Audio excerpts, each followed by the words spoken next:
Have you ever felt like something inside you was quietly unraveling, even while everything on the outside looked fine? Let me tell you the truth, most people never say out loud.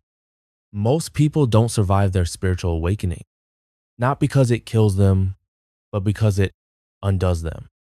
Not physically, but emotionally, psychologically, even spiritually. You see, we spend our lives building a self, a persona, layer by layer achievements, beliefs, dreams, titles. But when awakening arrives, it doesn't ask permission.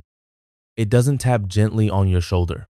It breaks in, and everything you thought was you begins to fall apart. And here's the part no one puts on their vision. Board awakening doesn't start with peace. It starts with collapse. The stories you clung to, gone. The roles you played, empty. The mask you wore for so long, it's fused to your skin, and now it's being ripped away. Not slowly, brutally. Because real truth doesn't free you with comfort. It frees you by shattering the lie. You might hear people talk about light and oneness and love when they speak of awakening, but they rarely mention the screaming silence, the existential earthquake, the moment when everything stops making sense and you're left standing in a life that suddenly feels like a dream you no longer believe in. And maybe that's exactly what it is. Because awakening isn't about becoming something new. It's about seeing finally how much of your life was built on who you had to be just to feel safe in a world that never asked who you really were. So the question isn't, can you survive awakening? The real question is, are you willing to let the false self die so the real you can live? There comes a moment in every spiritual awakening when you look around and nothing feels real anymore. The job you used to chase, the people you used to laugh with, the dreams you once fought so hard for, they all begin to lose their color. Not because they were fake, but because you've changed. You feel like a stranger in your own life. And that's when the descent begins. Carl Jung once said, "There is no coming to consciousness without pain." And he wasn't exaggerating. Because awakening doesn't greet you with light it cracks open your meaning of life and asks, was any of it ever real? Your identity starts to feel like a story someone else wrote. Your beliefs, the ones you built your world around, begin to sound hollow. Even your goals, your values, your gods, they no longer hold the same weight. It's not depression. It's not delusion. It's the psychological unraveling of the self-ego death. And no, it's not a metaphor. Ego death is the death of everything you thought you were. It's when the scaffolding of your life, the roles, the routines, the masks collapses, and all you're left with is you. Raw, undefined, uncertain. And let's be honest, that's terrifying because nobody teaches you how to live without the mask. They teach you how to be productive, how to succeed, how to be likable, but not how to be real. Not how to fall inward. Not how to lose the version of yourself that the world rewarded. But now you're here. Not because you failed, but because something inside you was ready. Ready to break free. Ready to descend. And in that descent, something ancient wakes up. Something that's been buried under all the pretending. Something wild, something sacred, and it refuses to be silenced again. The moment your old life begins to collapse, your ego panics. It resists. It clings. It bargains. Because for your ego, letting go isn't just uncomfortable, it's death. And the ego was never built for truth. It was built for survival, for control. That's why awakening doesn't ask for your strength. It asks for your surrender that terrifies the part of you that believes control is safety. Think about it. You were taught how to succeed, how to be efficient, how to wear a smile even when your soul was screaming. But no one ever taught you how to be real, how to crumble with grace, how to fall inward without labeling it failure.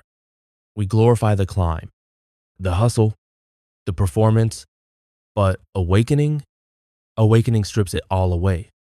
It asks you to take off the mask you didn't even know you were wearing, to shed identities you thought were permanent, to stand naked in your own becoming unarmed, uncertain, undone. And here's the paradox. The more you fight it, the harder it gets. The more you grip what no longer fits, the more painful the unraveling becomes. You may feel like you're losing yourself when in reality, you're finally meeting who you were before the world told you who to be. Surrender isn't giving up, it's waking up. It's saying, I no longer want to carry a life that isn't mine. It's watching the old self burn and not running from the fire. Because awakening doesn't hand you a better version of your past.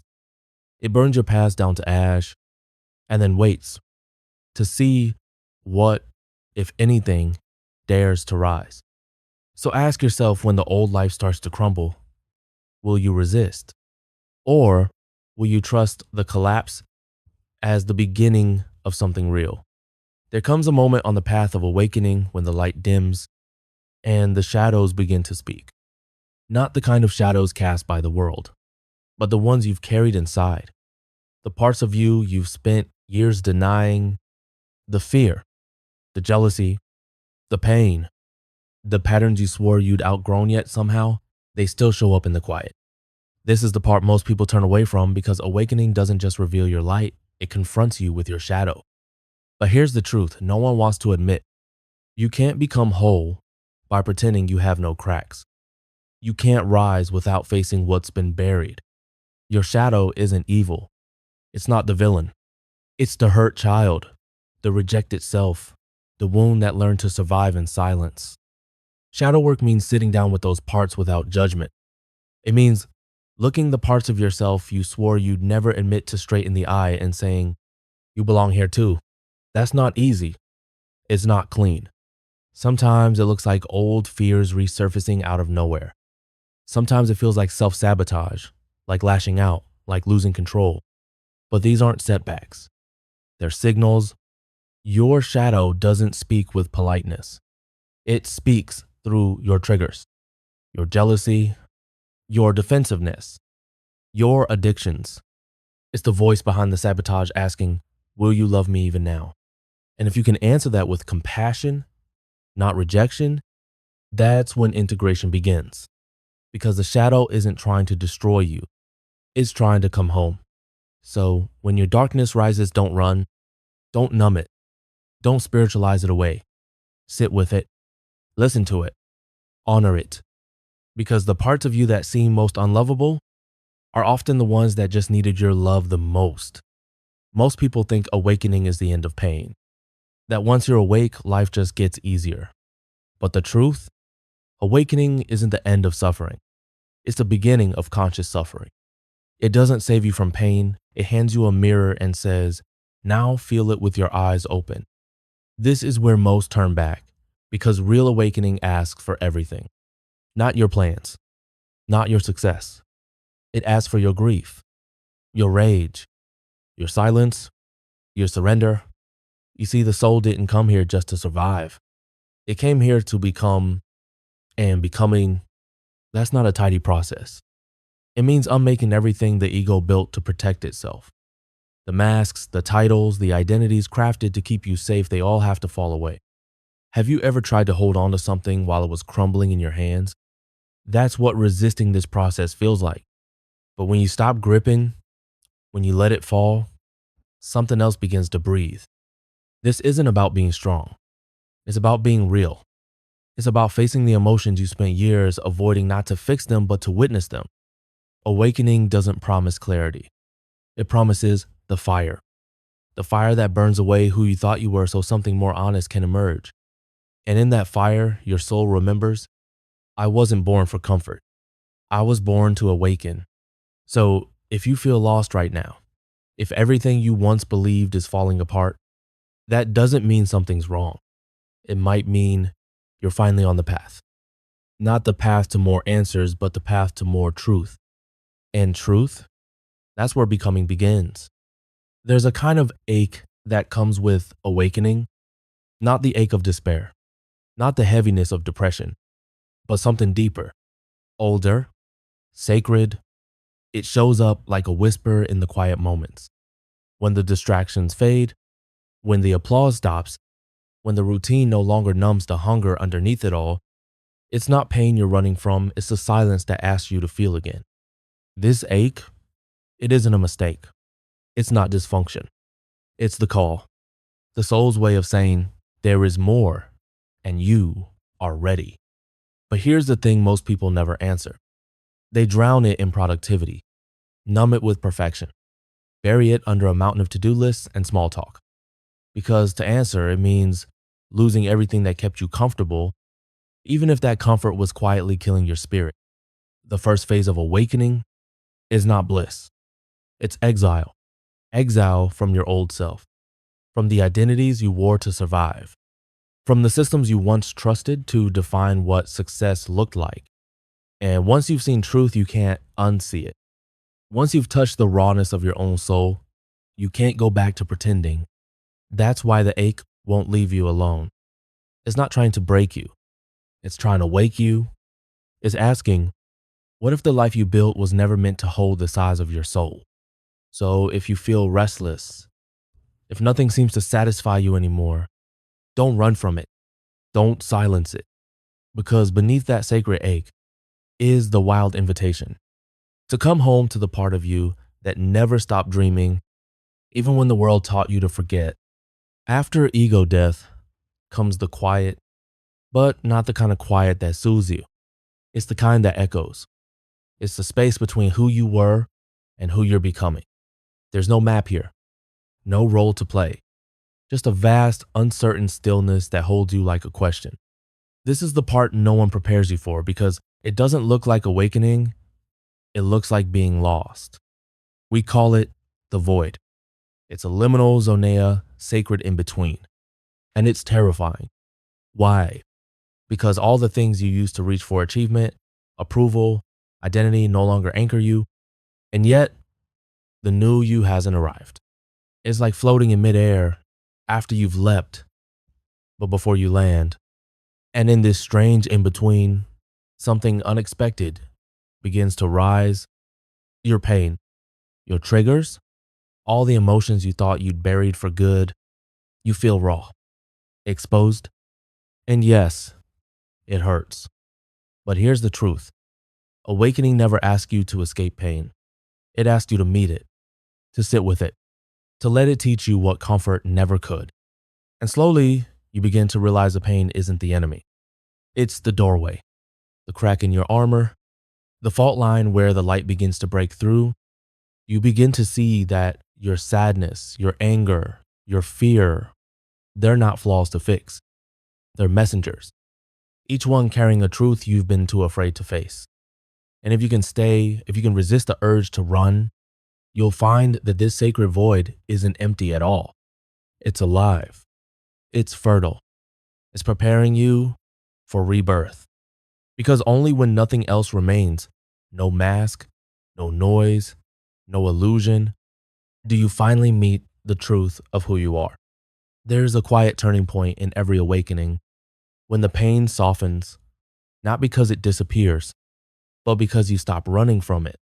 And in that stillness, something unexpected rises. Compassion, not just for the people who hurt you, but for yourself at every stage. You realize the healing never asked you to be perfect. It only asked you to be honest. You begin to see the child in you who was never fully held, the teenager who built armor just to survive, the adult who confused productivity for purpose. And instead of judging them, you finally start to hold them. Because awakening isn't about fixing yourself. It's not about polishing your pain until it looks presentable. It's about becoming radically honest about what it means to be human. Messy, contradictory, tender, and terrified sometimes in the same breath. You stop striving to be the best version of yourself. You stop performing for love, for applause, for belonging. And in that surrender, you find something much sturdier than perfection. You find truth, not the kind you preach, the kind you live. You no longer need to be right. You no longer need to be healed on someone else's timeline.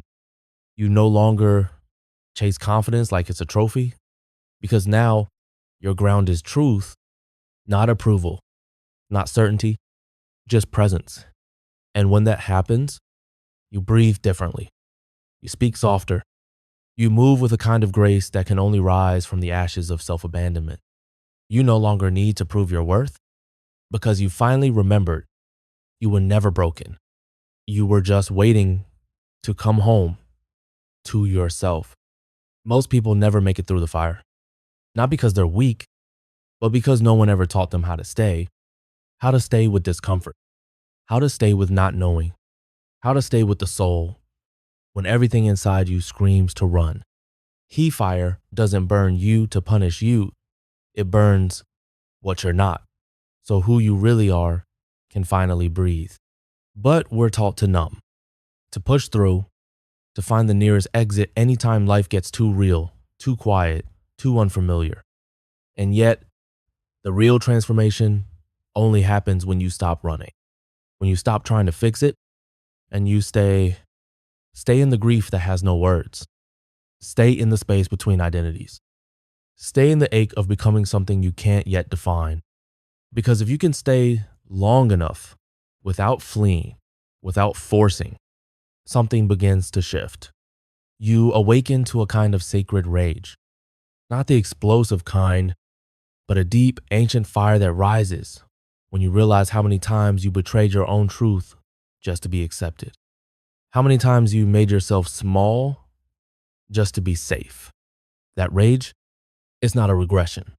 It's a resurrection. It's the part of you that finally says, no more. No more shrinking. No more silence. No more living for approval while your soul withers in the background. And in that fire, you start to reclaim what was always yours, your voice, your boundaries, your authenticity. You stop asking for permission to exist. You stop editing yourself to fit into places that were never meant to hold your depth. Because the longer you stay in the fire, the more you realize you were never burning. You were becoming. You'll know you've truly awakened, not by how well you can talk about it, but by how quietly you start to live it. Embodiment isn't loud. It doesn't need applause. It's not a highlight reel on Instagram. It's in how you show up when no one's watching. It's in the way you breathe through a breakdown without turning it into content.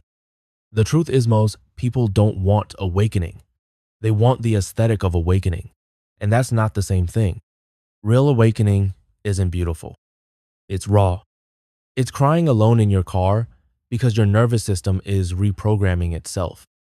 It's grieving people you loved because your truth got too loud for their silence. It's watching your old life crumble, not because it was fake, but because it was built by a version of you that no longer exists. No one talks about that part.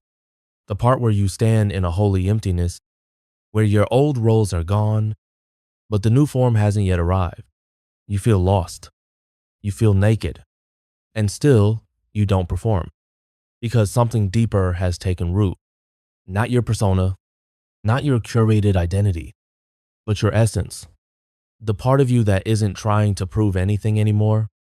The part of you that doesn't chase purpose, but embodies it in the way you move, in the way you speak, in the way you stay soft when life demands you harden. That's real power, not performance, but presence. So ask yourself, are you living it? Or are you still trying to look like someone who has? Because when the noise dies down and the image fades, what's left is the only thing that ever mattered. The truth of who you are, lived fully and quietly without the need to be seen. There comes a quiet shift, one that's almost impossible to explain, not because it's mystical, but because it's real in a way words can't quite touch. You stop chasing meaning like it's some distant prize. Instead, you begin to embody it in the way you speak, in the way you listen, in the way you love without needing a reason. What if your purpose isn't something you find, but something you remember? Awakening, as it turns out, is not a mountaintop moment. It's not a sudden epiphany where everything makes sense. It's a rhythm, a slow remembering, a return to the self that existed before the world told you who to be. You stop needing to perform for love because somewhere along the way, you realize you are it, not in an abstract poetic sense, but in a grounded, visceral knowing that love isn't something you earn, it's something you are. So you begin letting go of timelines, of blueprints, of identity roles that never really fit. And you stop asking questions like, who am I supposed to be? Instead, something quieter rises. I already am. This doesn't mean life gets easier. It means it gets more honest. You no longer trade authenticity for approval. You no longer shapeshift to be chosen. You begin to trust that the right people, the right experiences, the right path will align with the version of you that no longer begs to be understood. This is the return, not to some higher version of yourself, but to the truest one, the one who existed before the striving, before the conditioning, before the masks, the one who didn't need to chase worthiness because they were never separated from it to begin with. There's a strength that comes after the storm, but it doesn't look like power the way the world taught you. It doesn't shout. It doesn't compete. It just is. It's quiet, rooted, unshakable. What if your power isn't in how loud you rise, but in how still you remain? This is what it means to live awake. You stop walking through life trying to prove your worth, because now your very being is the proof. You've survived the soul's collapse. You've sat in the fire, you've lost what was never truly yours, and you didn't run. You stayed. And that changed everything. You no longer perform for love. You no longer shrink your truth to be digestible. You stop watering yourself down for people who were never meant to understand your depth. You simplify not because life got easier, but because you finally stopped abandoning yourself. The exile that once felt like punishment, the unraveling that once felt like failure, they become your holy turning points. The moments when grace stopped looking like comfort and started looking like truth. You start saying no without apology. Yes, without explanation. You take up space without guilt, and you no longer ask permission to be who you are. Because when you live awake, you stop chasing clarity. You become it. You stop seeking validation. You embody worth. And maybe the most radical part, you don't need anyone to notice. You're no longer trying to be seen. You're finally seeing yourself. So when people ask, what does healing look like?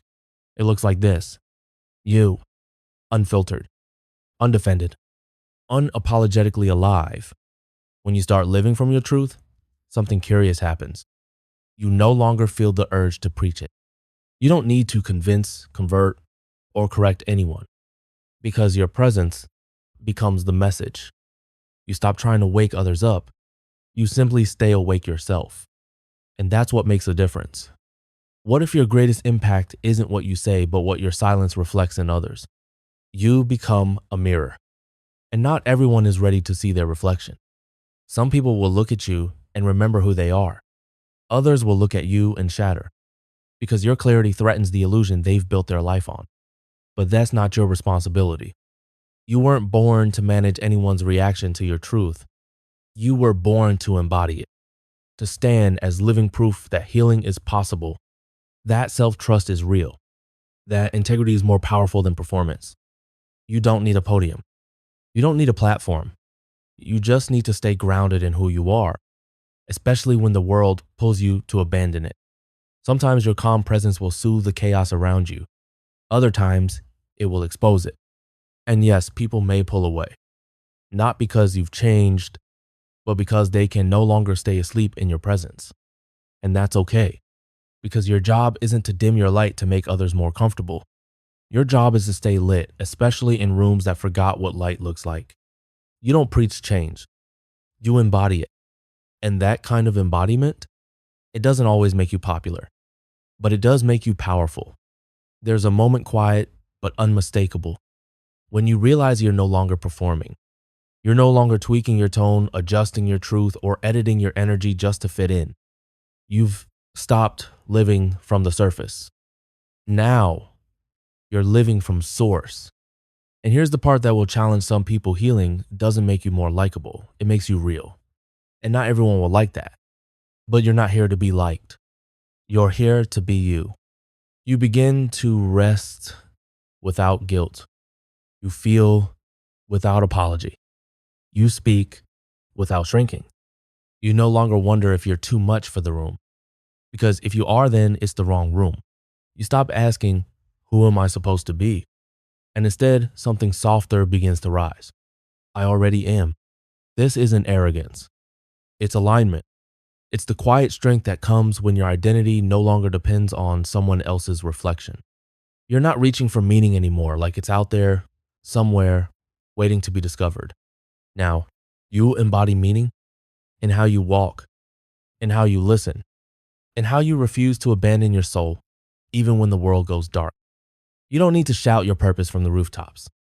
You become it in stillness, in simplicity, in the way you stay true when it would be easier to disappear back into the noise. You've returned to something ancient, something that was never lost, only forgotten. Now, your existence is no longer a question you keep asking the world. It's an answer you carry in your presence. You don't live to be seen anymore. You live because you finally see yourself. So here you are, not polished, not perfect, but present. You've walked through the unraveling, the silence, the sacred ache, and you've made it to the final threshold. But this ending, it's not about becoming someone better. What if the goal was never self-improvement, but self-return? This final phase isn't about upgrading who you are. It's about embracing who you've always been beneath the masks, the performance, the striving. You begin to hold every part of yourself, the messy, the divine, the broken, the healed, the still in process. You stop trying to escape the human experience. Instead, you inhabit it with reverence, with compassion, with presence. You survived your awakening not because you mastered the pain, but because you stayed when it was tempting to run. You stayed when it got quiet. You stayed when it burned. You stayed when the old version of you begged to be rescued. And now you carry something unspoken, a presence, not to impress, not to validate, but to embody. You no longer chase clarity. You radiate it. You no longer seek belonging. You become the space others remember themselves in. Most never reach this place, not because they're incapable, but because they turn back too soon. But you didn't. You walked through the fire, not to prove anything, but to remember everything. And now your life becomes the message, not a performance, but a frequency, a quiet revolution of truth in a world still addicted to illusion. You don't ask the world to understand you anymore. You simply are. And that is the beginning of a life that can't be broken because it no longer depends on being accepted.